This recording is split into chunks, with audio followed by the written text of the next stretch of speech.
one cloud somewhere. He was like, Robert, come in for full wets.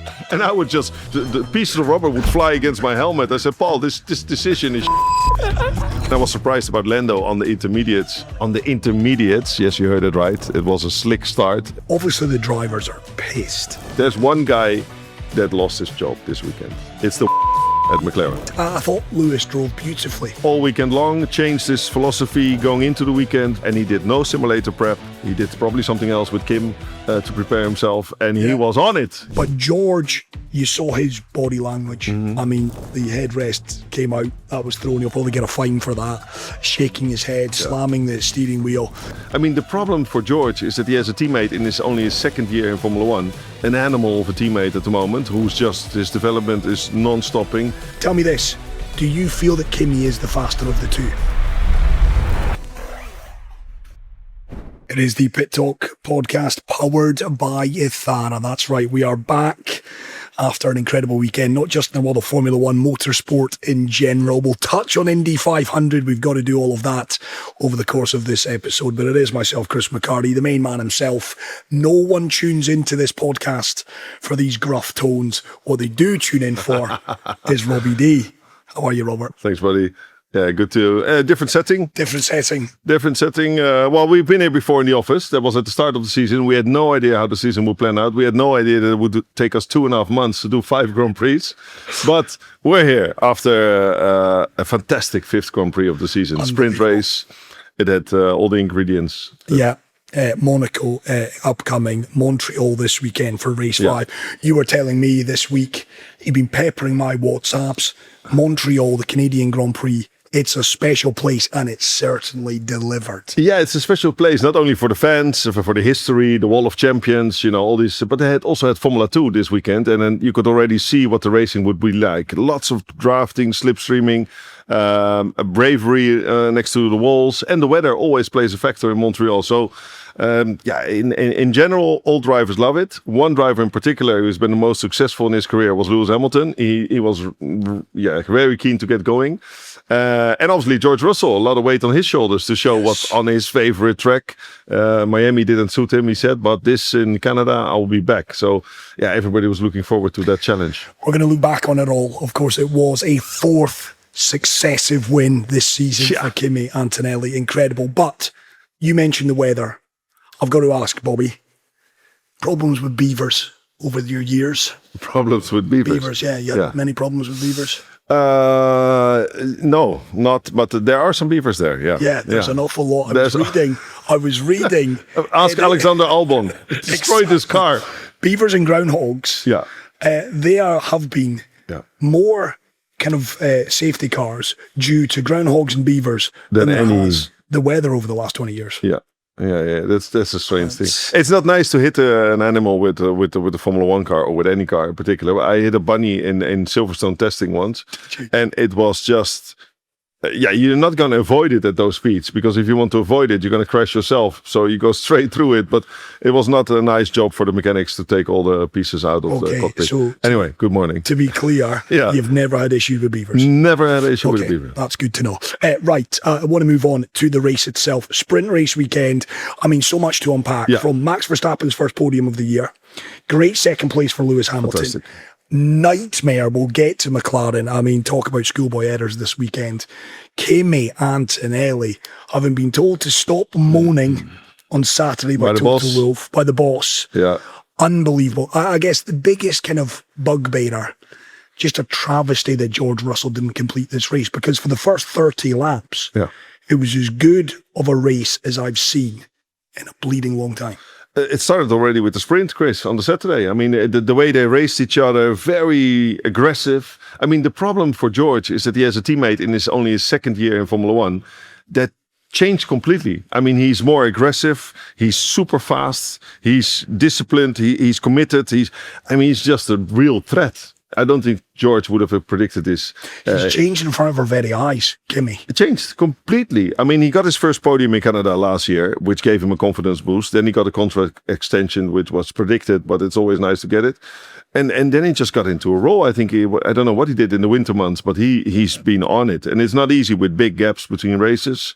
He's obviously rewriting the history books. 4 Grand Prix victories, never been done before. Your first 4 in Formula One. But the way he put George under pressure already in the sprint race, then he was moaning on the radio, then the engineer to get involved. Did he have a point? He had a point, and I'm surprised that the FIA didn't even make it an investigation, because normally they say this is under investigation. In my opinion, I looked at the rule books again. It's you sad man, you. Yeah, a very sad weekend I had, Paul, when I woke up after the club. But then, if you're in front of with your wheels in front of the axle of the other car, which Kimi was obviously from the onboard, then George cannot push you wide. You know, going on the outside is always putting yourself on the penalty step, I would say, you know. You're taking a lot more risk overtaking on the outside. When it does work, you feel even more cool, because it's never nice if you get overtaken on the outside. It's just, sad to see that the FIA didn't do anything about it. Right, so you're saying sad. That goes a little bit against what we often talk about in this podcast, because we often say, let them race. Yeah. But rules are rules as well. Rules are rules as well. And I think if you say to, George said on the radio, he cannot do this on the outside. Well, he can if he brakes later. Yeah.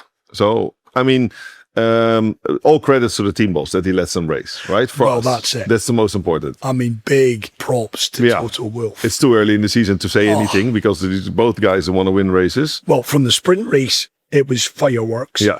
As I say, for the first 30 laps in the Grand Prix, fantastic. On Sunday night over here in the United Arab Emirates, as we were watching it, 2 a.m, I stumbled into bed, but buzzing, because we just had a great race. I mean, it was wheel-to-wheel racing. Yeah. There were, I think, what adds to it, Robert, is they were both making mistakes. Yeah. In the case of George Russell, I mean, he locked up, I think, 3 many times in the hairpin, and the corner before was his corner. Turn 8 to chicane. George was mega, also in qualifying. That's why he got the pole position. Only 0.06 of a second in front of Kimi. By the way, the same gap as it was in the sprint. But then in the race, due to the colder conditions, track temperatures were low, they were making mistakes. And he was making mistakes because I'm sure he just saw this silver arrow in his mirror the whole time. So concentration, you outbrake yourself, you get drafted by your teammate again. But the best part was, I think, I didn't bother about the energy storage and the deployment. It didn't bother me at all, this race. No, it didn't feel... In Miami, the same. It wasn't too bad, you know? Yeah. I mean, the clipping and all this stuff. What we want to see is what we got for those 30 laps. Fantastic. And the fact that the Mercedes boys, by and large, let it go. And then the 2 race engineers, Bono onto... Kimi, and then Marcus onto George to say, keep it tidy. And I think that was after Toto had jumped in to say, listen, hey, we've got sponsors here. Yeah. We've got an awful lot. Don't let them become the most embarrassing moment when you hit each other off the track. And it was close, though, when Kimi got back behind George. The reactions of these boys, I've said it. Yeah. You boys you're not human with the reaction speeds of these guys. But tell me this, do you feel that Kimi is the faster of the 2? Yes. That he's got... Well, it's not only single lap pace, because you could say that George did what he had to do. He got the pole, he won the sprint, he got the pole in the main race. He got unlucky that the car stopped, the engine stopped. I think it was the same issue as with Lando Norris, also an engine issue. That's just the luck of a champion, perhaps, when Kimi wins a championship, that he didn't have an engine failure. You know, that's like with Hamilton and Rosberg in 2016. There was one engine failure that made a difference at the end. Let's hope not, but we'll see. And I think in general, Kimi has shown way more growth than George has ever done in his career.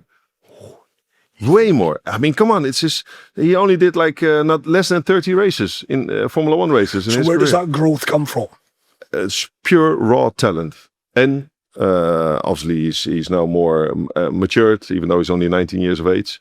Confidence, which helps going into Monaco in 2 weeks from now. He's on it. He's chipper, like on the radio. And it was funny, I was watching it thinking, this is a Kimi Antonelli that we didn't see. Obviously last year's his debut, he's finding himself. He made mistakes, like with the press on the grid. He would talk to the press when George was next to him, and then the lady from Sky would ask something about strategy. He said, yeah, we're gonna do a 2-stop and I start on the yellow. And then George was looking at him like, what are you saying? You know, you cannot tell any secrets about our strategy. He was just learning. He was a real rookie, and now he's like, he's the man to beat. He is the man. He's the man to beat. 43 points is now his lead at the top of the driver's standing. 17 races, still a long way to go. I want to touch more on George. What is it about? You need to break this down for me, because I'm watching it again and I'm almost predicting George is going to be sluggish off the start line, and he was again. Then he was tentative into the first corner because he's got Kimi on the right, Lando on the left, he's Samway, and then he just backs off. He doesn't want to get involved in anything. Why does he continuously start poorly, Robert? Two factors. I mean, there's a lot of it has to do with, we have a steering wheel here. There's a clutch pedal behind the steering wheel, and the guys have it molded to their fingers. So to make sure that when they feel the bite point, they hold it there.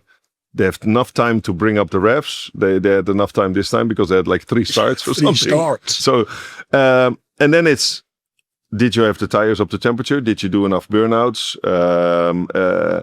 Are you exactly where the part is where you leave the rubber on the track on the parade lap?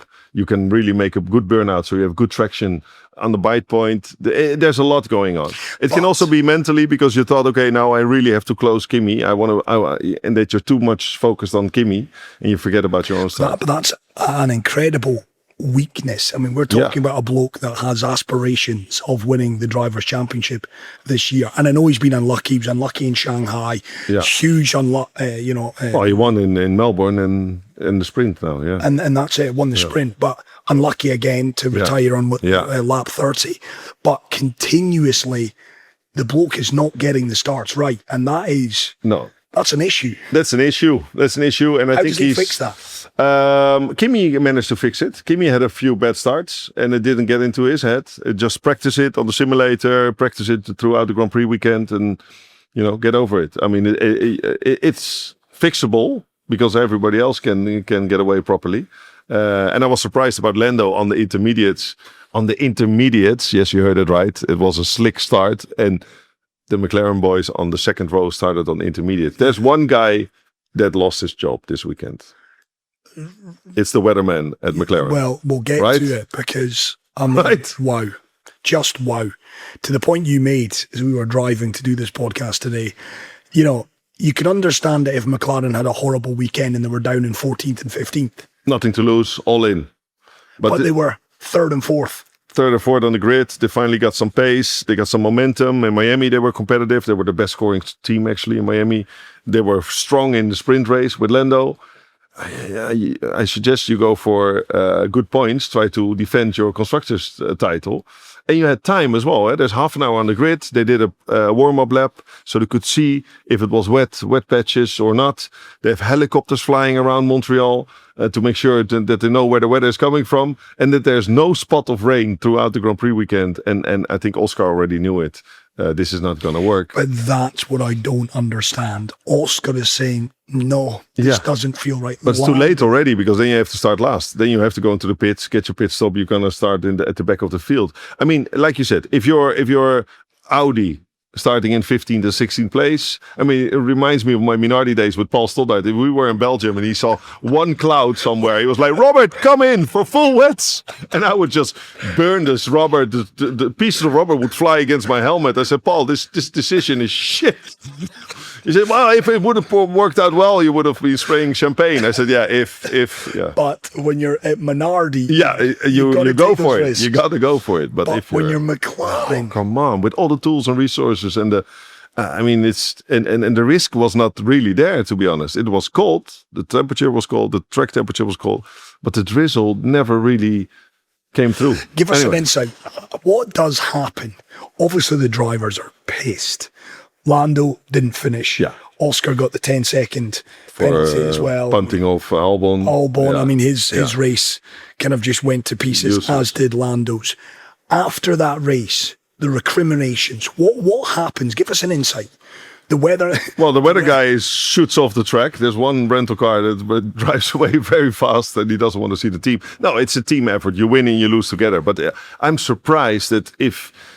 at least take risk with one car then, if you're so convinced that there is going to be rain coming. So it was, it made them look stupid, really. It did. They've got a little bit of making up to do in a couple of weeks in Monaco, because there was a real opportunity for them.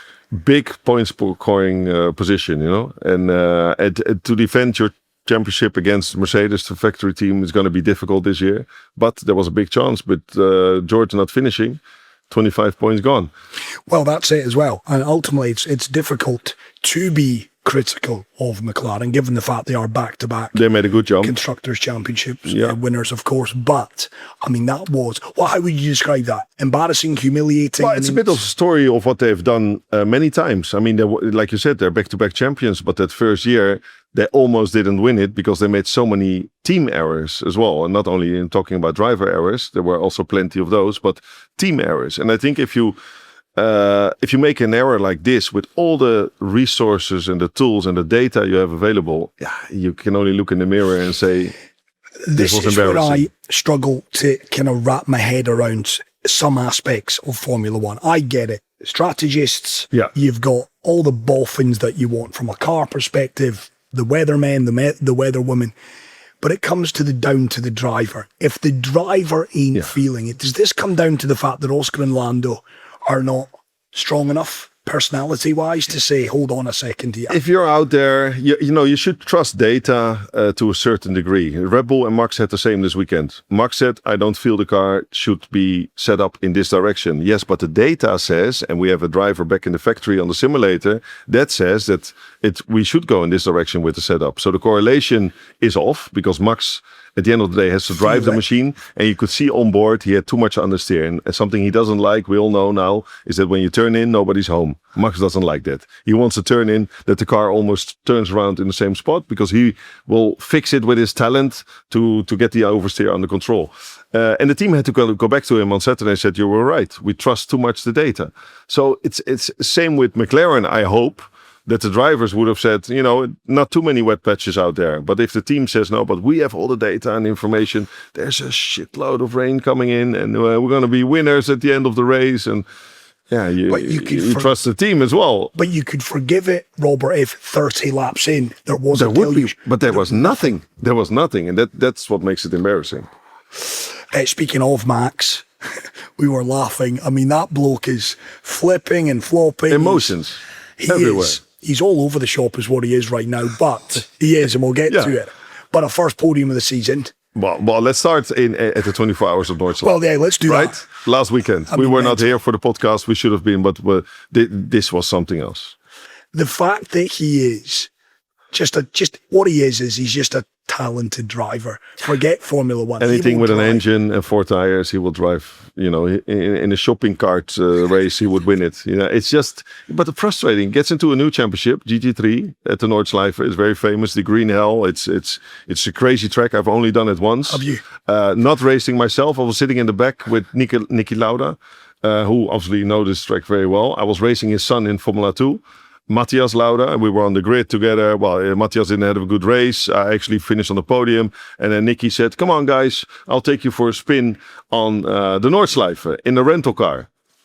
What? I'm not very good in sitting next to somebody, but I thought this guy can drive with the red cap on. So you're in Niki Lauda. I'm in the right seat on the back, so I could see Nicky. In the front is Matthias, and Lucas, his brother, is next to me. And we go on the track for a lap.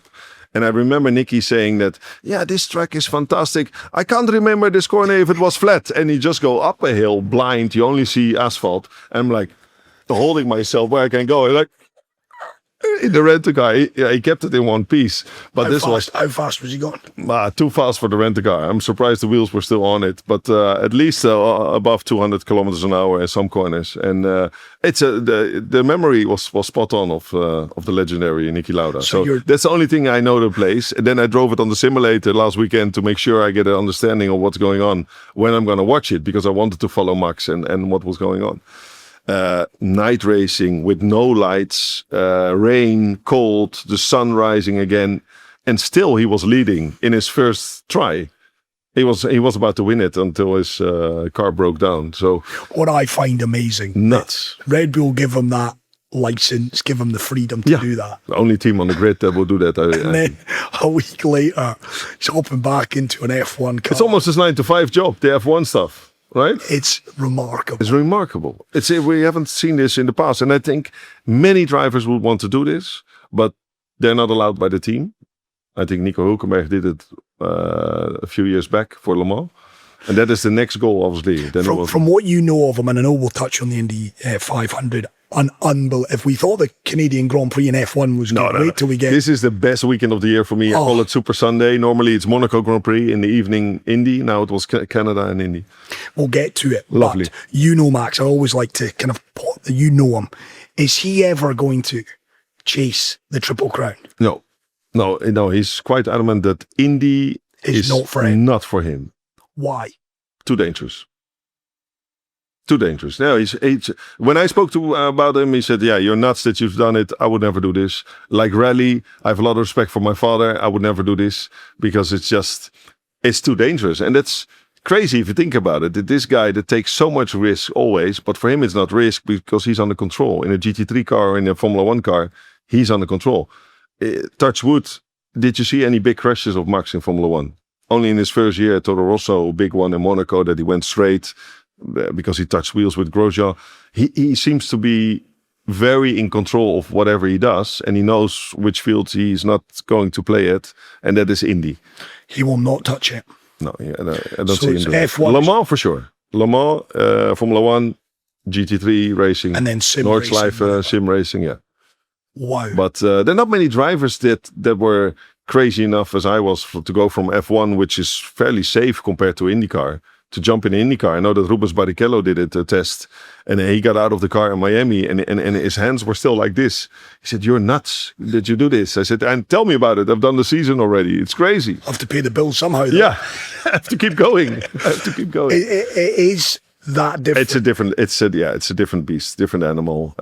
You feel the fear in a different level. That when you hit the wall at 300 kilometers an hour, 380, I think they qualified at Indy this year, 380 average. It's nuts, and it's concrete walls and steel fences. You say there you feel the fear.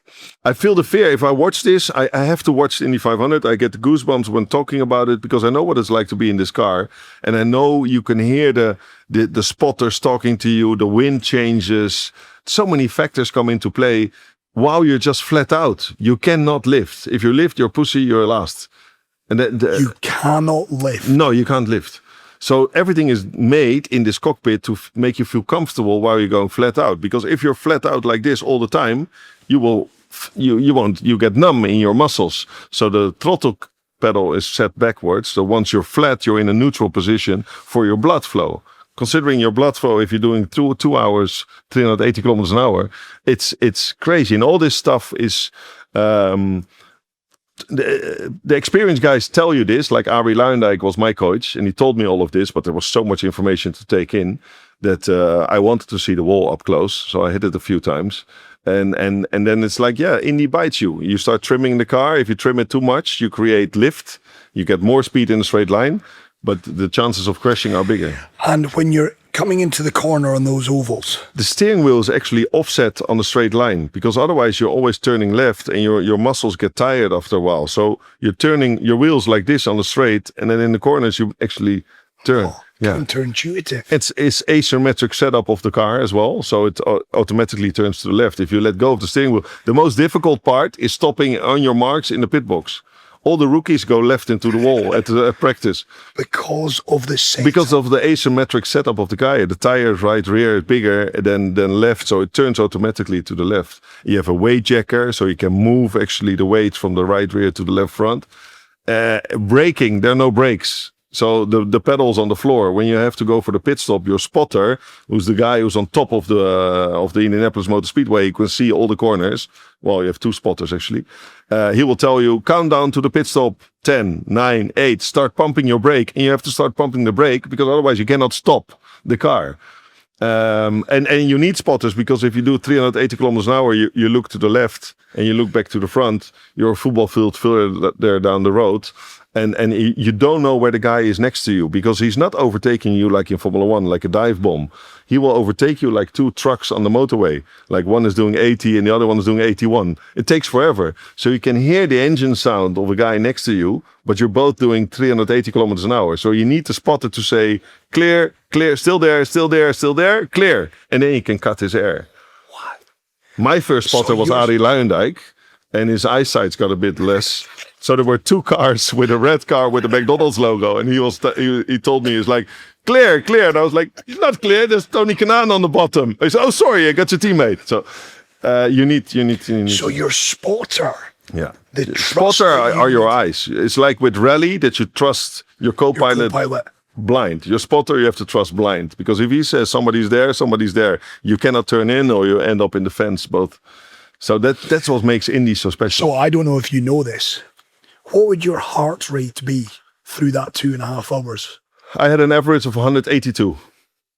Even with the safety cars when it dropped. Your heart was beating. The adrenaline. It's not that physical like Formula One, because the G-forces you're pulling, you're just stuck. You cannot move your head. You cannot move anything. And there are long straights to take a breather. But for me, it was the adrenaline. It was just up there. And the adrenaline and that feeling, far more on the edge than the physical. Yeah. Formula One was way more physical.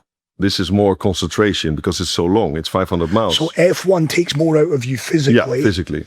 But IndyCar mentally. Yeah, because you just have to trust that the car will grip. You have to understand the aerodynamics. There are different aerodynamics than in Formula One, because there's no downforce.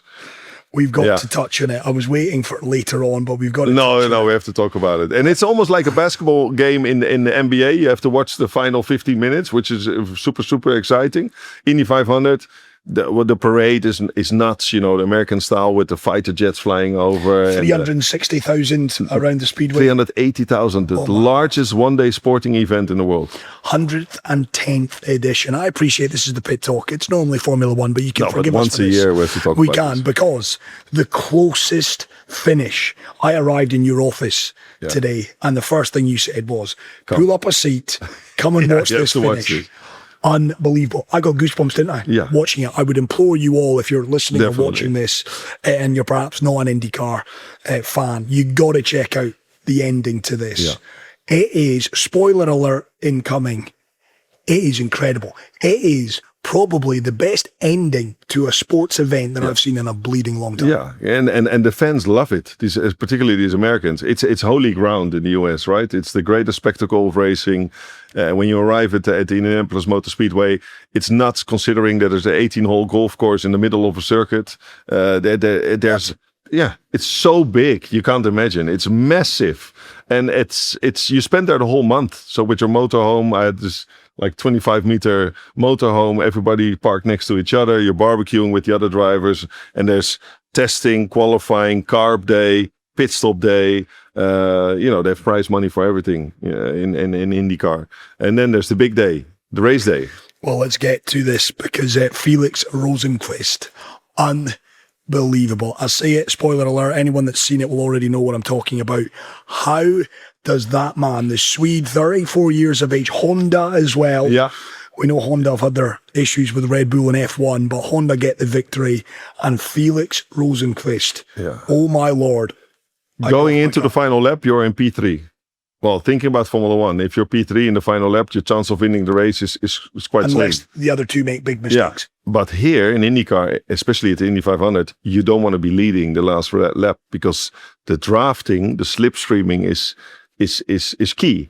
Timing is key, but also bravery. And Felix was very brave, because he kept his foot in, like for 3 corners side by side with his teammate, and he slingshot himself past Malukas to win it with 18 thousandths of a difference. Yeah, David Malukas, who for all the world looks as if he was crying, because it's the only place on earth that you don't want to finish second. Nobody knows who will finish second. We know it now.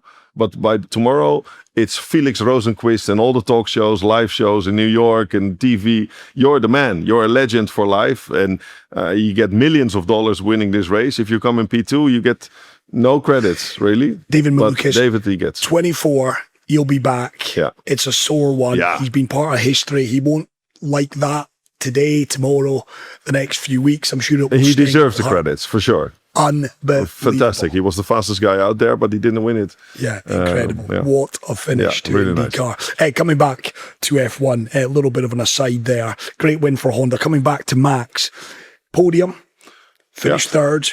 Okay, not where ultimately Max wants to be. And he's been flip-flopping again this week because he started the weekend saying, Thursday, in the press conference. I'm excited. There's going to be some big changes at the end of the season. The engines, they're taking on board what we're saying. And then after the sprint race on Saturday, he's like, again, he's back to thinking there's no future for me here if this continues going the way that it's going. And then he finishes third. So it's an emotional ride. I mean, and not winning Nordschleife, he's sort of okay with it because it's part of racing. He knows it can happen, a mechanical failure. Then on Thursday, he was happy because the FIA said that they would think about changing this engine components. So instead of 50-50, more 60-40, so more from the combustion engine, which makes the car more drivable in Max's opinion and is better for the sport. His dad was actually having lunch with Toto Wolff. So all this stuff was happening. So everybody was like, okay. And then he said to the Dutch media, I'm definitely staying in 2027. So you do the math. Yeah, everyone's happy. Everyone's happy. Come Saturday, the FIA said, well, it doesn't look like we can change this so much because we have a few OEMs, original engine manufacturers, that don't agree with it, which is Ferrari and Audi. And they said, no, let's just postpone that 60-40 rule to 2028 because we're just getting used to this.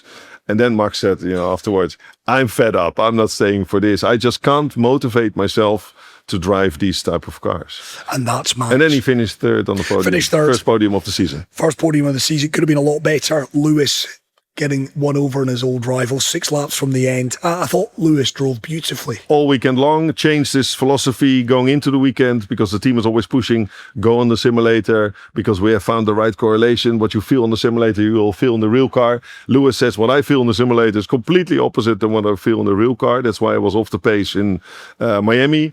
In China, he went well. And in Canada, both circuits are his best. And he did no simulator prep. He did probably something else with Kim to prepare himself. And he was on it. He was flying like the old school days. And he's sporting a new barnet as well. I don't know, have you seen this new kind of mohawk that he's... Oh, yeah.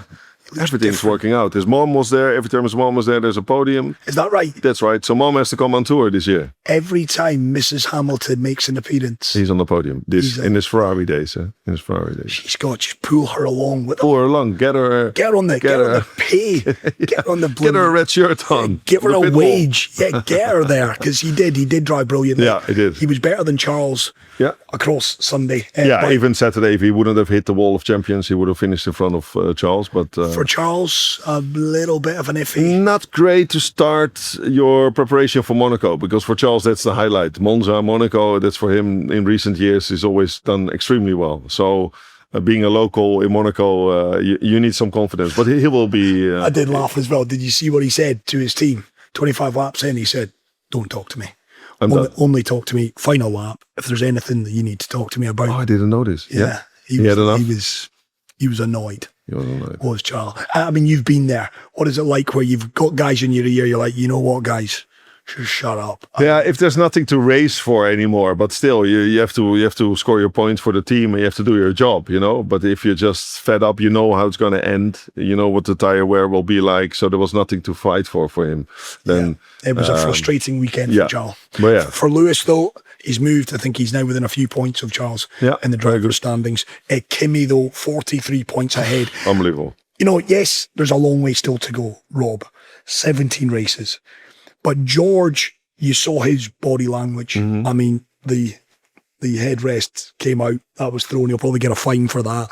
Shaking his head, slamming the steering wheel. And all very understandable. If adrenaline is... The power unit gave out through no fault of his own. They gave a great show, and George as well. So, it's... But 43 points, it isn't insurmountable. He can get there. What needs to happen, though? What does he need to... He simply needs to start winning races. Well, he starts winning races and gets confidence back in. Like his confidence was down after Miami, of course, with his teammate stealing the show. Then he said, in Canada, I'll be back because that track suits me. Well, he delivered, we have to be honest. He was fast in quali and in the race.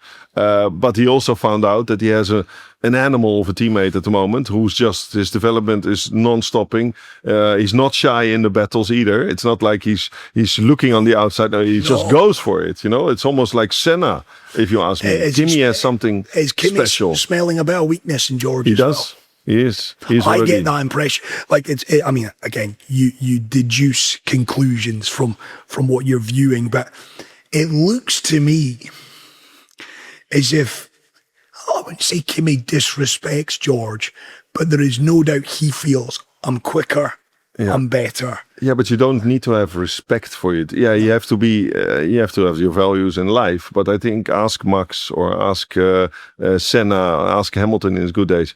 You don't care about your teammate. It's you go for your own success. If you become this super world champion and you're one of a kind. You can be a nice guy with your teammate off the track, but on track when the helmet goes on, it's you. If it's you or me, it's me. But, and again, coming back to it, Toto deserves a lot of credit, and I can only hope. Yeah. Yes, I'm sure there were some stern words shared. I know Toto not happy with their conduct. In fact, he admonished both. It's like, guys, keep this off the radio. This is too public for Toto's liking. That's too public. It's great for us. Yeah. That's what we want. We want to be hearing. Kimi, this is now the fourth time you talk. Stop moaning. Stop it. Stop moaning. Come to the pits. Yeah, we do it behind. Which, I love that. I love the fact that there's a little bit of needle. There's a needle between the drivers. True. But like the pure passion moaning is great, but the moaning asking for yellow cards, what George is famous for, get it out. Yes, I'm with you on that. We're set up. Monaco in a couple of weeks is going to be brilliant. A couple of other bits and pieces. Franco Colapinto, where on earth does he come from? Unbelievable. 6th place again. Seventh place in Miami, and suddenly he found this. I wanted to say Alpine had a fantastic result, but particularly Franco Colapinto out-qualifying his more experienced teammate. He's found something. If you looked at Drive to Survive, you saw that Flavio really hammered on Franco Colapinto, like you're useless, blah blah blah. But he's delivering, and the whole of Argentina is delivering. Well done. Pardon the pun, but he's turned a bit of a corner since he met Messi in the pit box in Miami. That's it. He got the Messi. Messi's got the Midas touch, the little touch. Aston Martin. Lovely day again in the office. We've got to go there. You and I were talking last week about the fact that in this little break, they left the chassis in Japan. Honda. 4 days. 4 days. They got into it. Good news.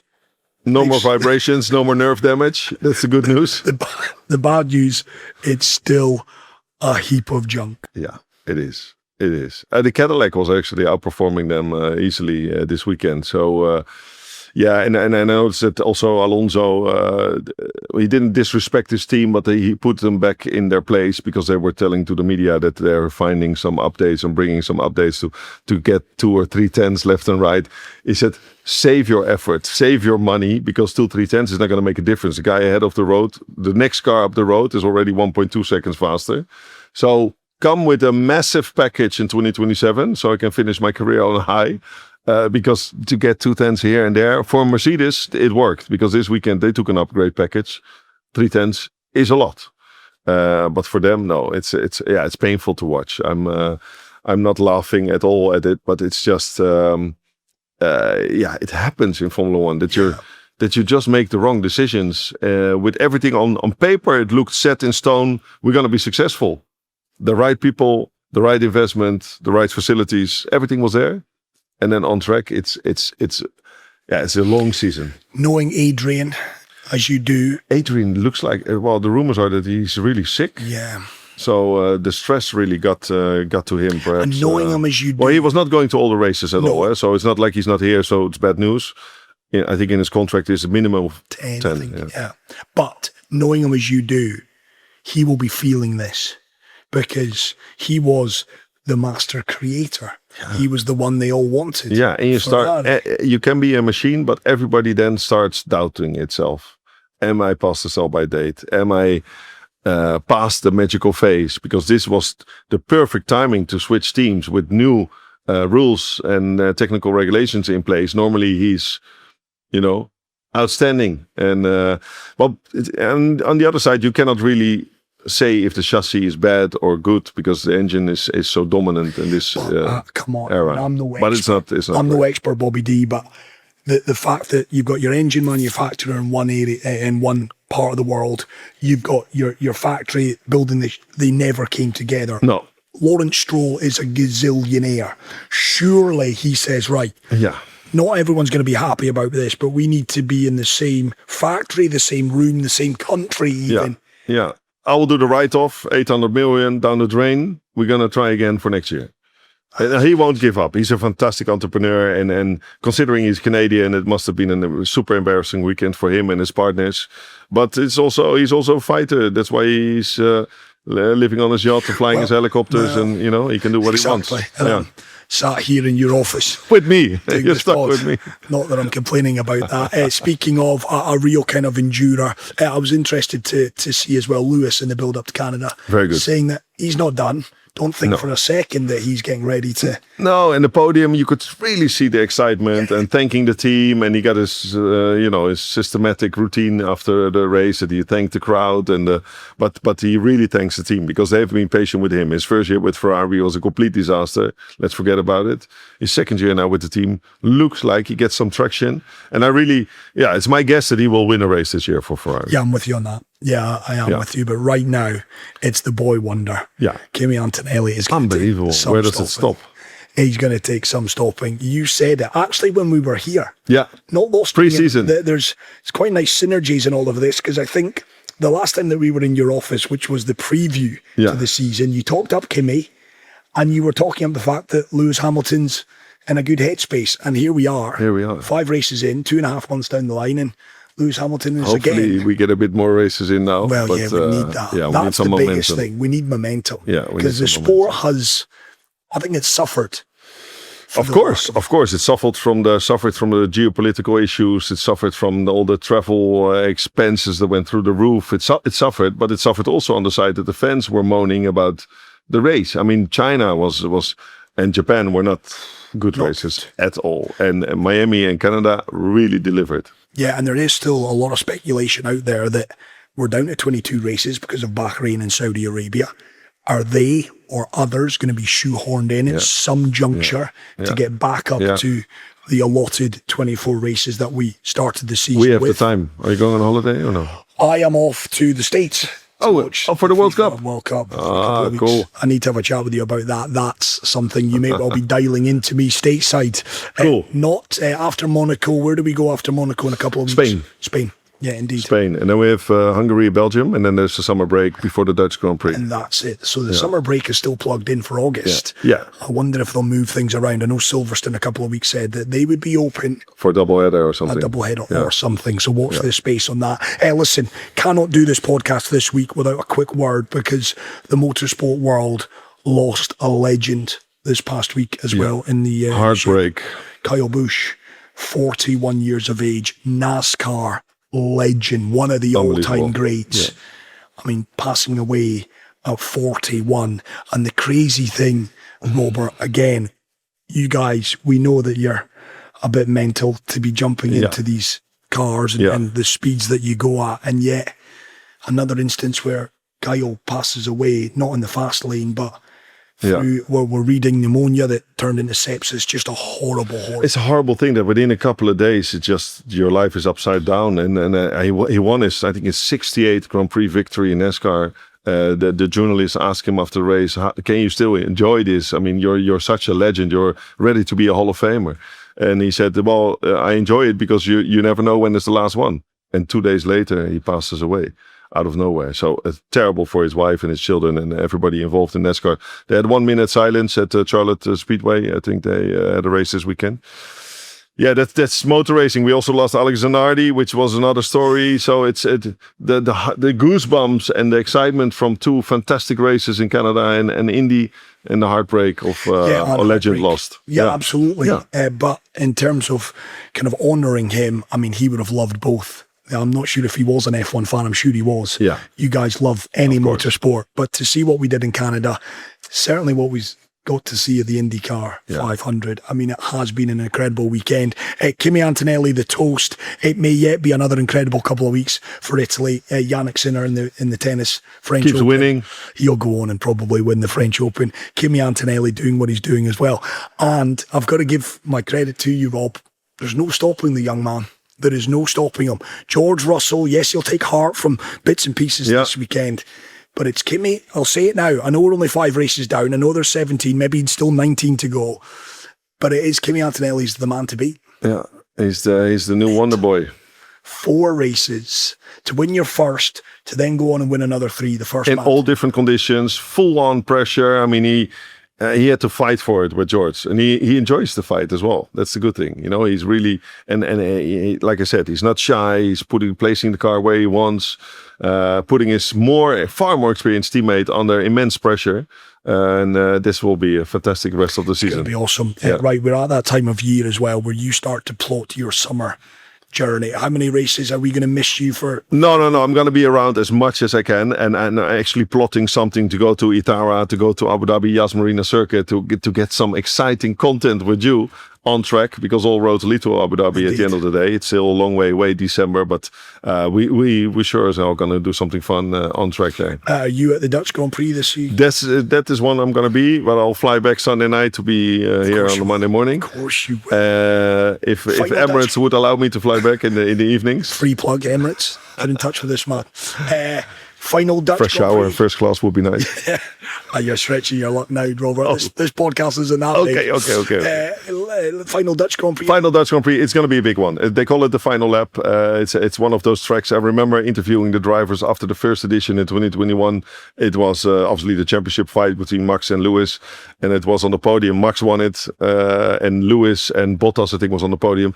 And I could see just the adrenaline still shaking, because the track is nuts. It's actually not ready for F1. It is approved, but it's so fast. The walls are so close. One mistake and you end up on the beach. It's crazy. But it's a lot of fun. It's like also a festival of speed. There's great DJs, and there's you're on the beach with DJs. Yeah. You can end up straight in the VIP in the DJ. I need to do that. Fantastic experience. Perhaps we can go to a Grand Prix this year. We'll take you up on that offer. As you say, all roads do lead to Abu Dhabi. AbuDhabiGP.com. Always like to reiterate, if you are making plans, get your tickets. I need to get tickets for my daughter, not for the Grand Prix only. She wants to go to all the DJs. Who's been confirmed? Imagine Dragons. Larson and Luis Capaldi, a compatriot of mine. So they won Promoter of the Year last year, did Ithara. They're going to put on another show. I've got a funny feeling though, sorry Ithara, I think Kimi Antonelli may well be champion long before, if it goes this way, if he continues doing what he's doing. Right, Robert, thank you very much for opening your doors. Now get out of my office so I can do some work. Do some proper work. That's how you bag yourself a first class on Emirates over to the Dutch Grand Prix. Right, Robert Doornbos, you and I will be back. Monaco up next. Yeah, I look forward to that one. I mean, are you really? Yeah. No, qualifying, the best qualifying of the year. Really? It's all about qualifying, Monaco. It's all about qualifying. And then the race comes. And the race, maybe we're lucky with some weather or something, but normally the qualifying is really where you can make a difference. In fact, can I see your Dutch Grand Prix and can I raise you? Can you take me to Monaco, please?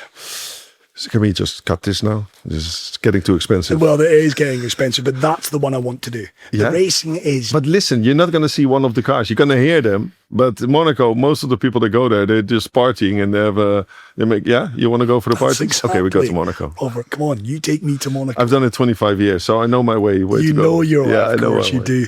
The places that you've been in Monaco, the people that you have seen in Monaco, Robert. That's the upcoming one, of course, part of the Triple Crown. Yeah, it's the biggest one of the year for the sponsors. Exactly. It is Monaco. It is. It's massive. The history, the heritage, the tradition.